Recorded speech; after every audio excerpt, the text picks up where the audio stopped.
এই মুহূর্তে যে ব্রেকিং নিউজ এসেছে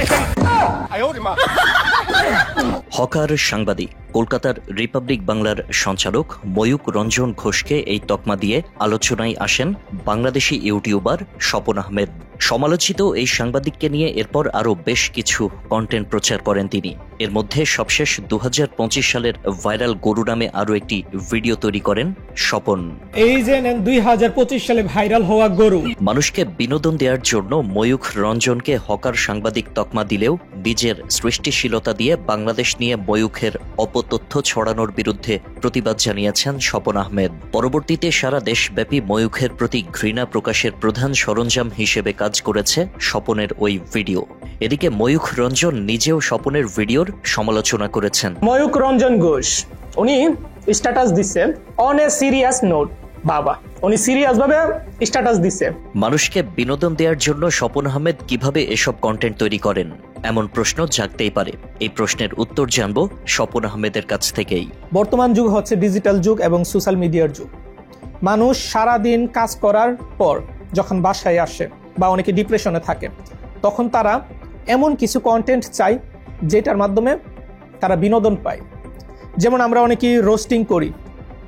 রোস্টিং হচ্ছে কোনো একটা মানুষকে পচানোর মাধ্যমে তার যে ভুলগুলো আছে সেই ভুলগুলো তুলে ধরা। তো এই কন্টেন্টগুলো যখন তৈরি করা হয় তখন তারা একটু বিনোদন পায় যে ব্যক্তিটা ভুল করলো তাকে নিয়ে ট্রল করা হচ্ছে, তাকে পচানো হচ্ছে। এটার ফলে যারা ভিউয়ার্স আছে তারা মজা পায়, তারা এক প্রকার বিনোদন পায়। আর হচ্ছে ফানি ভিডিওর মাধ্যমে বিনোদন পায়, কারণ হচ্ছে বললামই তো, সবাই সারাদিন কাজে ব্যস্ত থাকে, অনেকে ডিপ্রেশনে থাকে। তো যখন তারা বিনোদনমূলক কোনো কন্টেন্ট দেখে তখন সেটা তারা উপভোগ করে।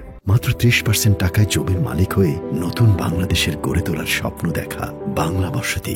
কোন ধরনের কন্টেন্ট মানুষ বেশি পছন্দ করে সে বিষয়ে কথা বলেছেন তিনি। তার কন্টেন্ট তৈরিতে সবচেয়ে বেশি গুরুত্ব পায় আলোচিত ঘটনা ও ব্যক্তি। আর কন্টেন্টগুলো কিভাবে আমরা তৈরি করি সেটা হচ্ছে যে প্রথমেই আমরা চিন্তা করি যে কোন ধরনের কন্টেন্ট বানালে বর্তমান যুগের সাথে তাল মিলিয়ে চলা যাবে বা যারা ভিউয়ার্স আছে তারা গ্রহণ করবে। তো বিশেষ করে বর্তমানে আমরা যারা কন্টেন্ট ক্রিয়েটর আছি বা ইউটিউবার আছি, তারা কিন্তু বাছাই করি ভাইরাল টপিকগুলো। আমরা প্রথমেই দেখি যে কোন টপিকটা আজকে ভাইরাল হলো। যেই টপিকটা ভাইরাল হয় সেই টপিকটাই আমাদের কন্টেন্টের মধ্যে নিয়ে আসি, যেন পাবলিক সেইটা দেখে বিনোদন পায়। সো এইভাবেই আমরা পাবলিককে বিনোদন দিয়ে থাকি। কর্মব্যস্ততার মাঝেও সবার সঙ্গে মিলেমিশে ঈদ উদযাপন করেন স্বপন। নামাজ আদায়ের পর কোরবানির কাজ শেষ করে বিকেলে বন্ধুদের সঙ্গে ঘুরতে বের হন। এরপর থেকে ঈদের কয়েকদিন বন্ধুদের সঙ্গে আড্ডায় মশগুল থাকেন তিনি।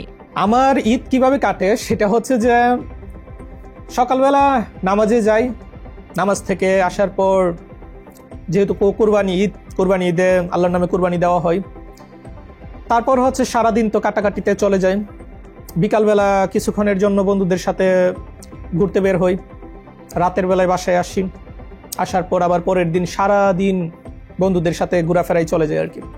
তো এইভাবেই কাটে। শূন্য থেকে স্বপন এখন বাংলাদেশের অন্যতম একজন ইউটিউবার। ইউটিউবে ভালো করতে হলে তরুণদের পরিশ্রমী হওয়ার পরামর্শ দিয়েছেন তিনি।